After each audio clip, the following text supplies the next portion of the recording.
menjatuhkan sanksi peringatan keras terakhir kepada Hasyim Asyari selaku Tradu 1 dalam perkara nomor 135/PKE/DKPP Romawi 12/2023, perkara nomor 135/PKE/DKPP selaku Ketua Merangkap Anggota Komisi Pemilihan Umum sejak putusan ini dibacakan. Inilah petikan putusan Dewan Kehormatan Penyelenggara Pemilu atau DKPP yang dibacakan oleh ketuanya Hedi Lugito pada hari Senin. Putusan ini mengabulkan sebagian pengaduan para pengadu. DKPP menyatakan ketua dan anggota KPU terbukti melanggar kode etik pedoman perilaku penyelenggara pemilihan umum. Sidang DKPP menjatuhkan sanksi peringatan keras terakhir kepada ketua KPU Hasyim Asyari. Sementara 6 anggota KPU yaitu M. Afifuddin, Parsadaan Harapan, Betty Epsilon Idrus, Yulianto Sudrajat, Idham Holik, dan Agus Melas dijatuhi peringatan keras. Ada 4 laporan masuk ke DKPP terkait dugaan pelanggaran etik yang dilakukan KPU karena menerima pendaftaran Gibran sebagai calon wakil presiden mendampingi Prabowo. Menurut pengadu, tindakan KPU menerima pendaftaran hingga menetapkan Gibran sebagai cawapres tidak sesuai dengan perundang-undangan karena KPU telah merevisi peraturan KPU nomor 19 tahun 2023 tentang pencalonan presiden dan wakil presiden.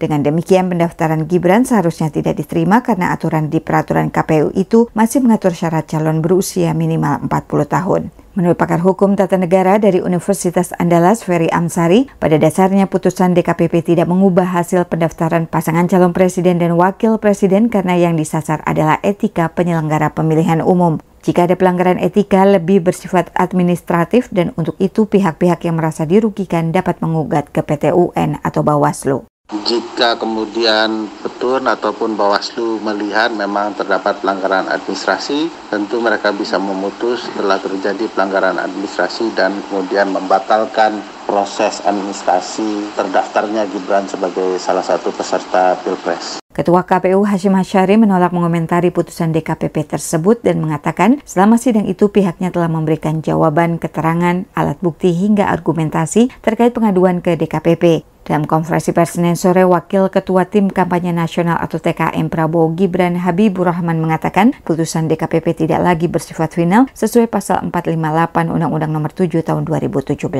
Putusan ini terkait persoalan teknis.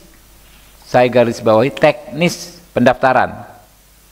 Komisioner KPU sebagaimana kami pahami saat ini ya, sepertinya dikenakan sanksi karena adanya dianggap melakukan kesalahan teknis, bukan pelanggaran yang substantif.